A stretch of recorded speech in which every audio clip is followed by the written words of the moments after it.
প্রিয় দর্শক আসসালামু আলাইকুম। তো দর্শক যাকে দেখতে পাচ্ছেন তার নাম হচ্ছে আসমা। আসমার বিয়ে শাদী হয়নি। আসমা বিয়ের জন্য ইউটিউবে এসেছেন। আসমা চাচ্ছে ভালো একটা মানুষ, যে মানুষ সুখে দুঃখে তার পাশে থাকবে। আসলে আসমার কোনো ভালোবাসার মানুষ নেই। আসমা একা। আসমার পরিবারে মা আছে, আসমার বাবা নেই। আসমার ছোট একটা ভাই আছে, মাদ্রাসায় পড়ে। তো আসমা এখন চাচ্ছে ভালো একটা জীবনসঙ্গী, যে সুখে দুঃখে তাকে পাশে থাকবে, তাকে কখনো ছেড়ে চলে যাবে না। কারণ আসমার মার অভাবের জননে যেখানে ঘর ভাড়া দিতে পারছে না, সেখানে সংসার চালাবে কিভাবে? তার মধ্যে মেয়েকে বিয়ে দিবে, অনেকে অনেক টাকা যৌতুক চায়।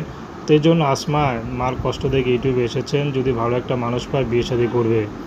আসমা মাঝে মধ্যে আফসোস করে যে যে যার জন্য প্রেম ভালোবাসা করলাম না, এখন মনে হয় প্রেম ভালোবাসা করে ভালো ছিল।